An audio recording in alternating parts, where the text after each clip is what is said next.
Welcome to Kalpana Ammavathi channel. Good morning. இன்னைக்கு காலையில் கொஞ்சம் லேட் ஆயிடுச்சு எழுந்துச்சிக்கா. சரி, எழுந்திரிச்சதும் ஃபர்ஸ்ட் நான் வந்து பார்க்குற வேலை என் செடிங்களை தான் பார்ப்பேன்.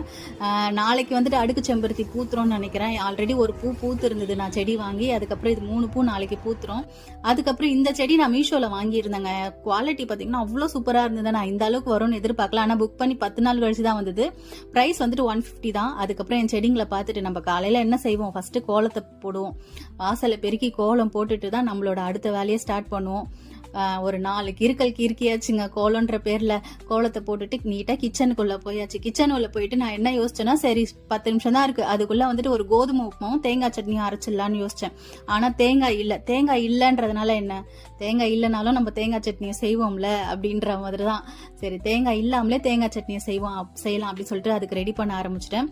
பொட்டுக்கடலை ஒரு கைப்பிடி அளவுக்கு, அதுக்கப்புறம் ஒரு சின்ன வெங்காயம், 4 பச்சை மிளகா, பூண்டு 4 பல்லு தோல் உரிக்காதது, ஒரு சின்னதா குட்டியா ஒரு இஞ்சி போட்டுட்டு எண்ணெய் ஊற்றி வதக்கிக்கிட்டேன். இது ஒரு கண்ணாடி பதம் அளவுக்கு வந்தா போதும் வெங்காயம்.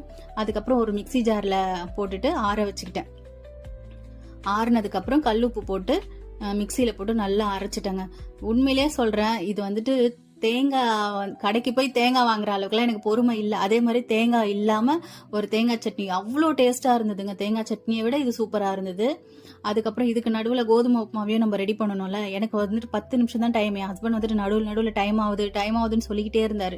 சரி, இதுக்கு நடுவில் நம்ம பரபரப்பாக நம்ம வேலையும் பார்ப்போம். வீடியோவும் ஒரு பக்கம் எடுத்துக்கிட்டு இதையும் செஞ்சுக்கிட்டு. உப்புமான்றது லேடிஸோட ஒரு ஈஸியான ஒரு விஷயம். எப்படி சொல்றேன்னா, டக்குன்னு ஒரு 10 நிமிஷத்துல செய்யணும் அப்படின்னா உப்புமா தான் நம்மளுக்கு மண்டையில வந்துட்டு கண்டிப்பா வந்துட்டு பல்ப் எரியும். இந்த உப்புமாவை ரெடி பண்ணிட்டேன். அதுக்கப்புறம் இந்த தேங்காய் சட்னியை பாருங்களேன், தேங்காய் இல்லாத தேங்காய் சட்னியை பாருங்களேன், அவ்வளோ சூப்பரா இருக்கு. பார்க்கும் போது கூட கண்டுபிடிக்க முடியாதுங்க. இது தேங்காவே கிடையாது, ஆனா பார்க்க அப்படியே தேங்காய் சட்னி மாதிரி தான் இருக்கும். சாப்பிட்றதுக்கும் அவ்வளோ சூப்பரா இருந்தது. இதுக்கு நடுவில் கோதுமை உப்புமாவும் ரெடி ஆயிடுச்சு. இதுதாங்க எங்க காலையில இன்னைக்கு எங்களோட பரபரப்பான டிஃபனு. அவ்வளோ சூப்பரான டிஃபனு, தேங்காய் இல்லாத தேங்காய் சட்னி. பாய்.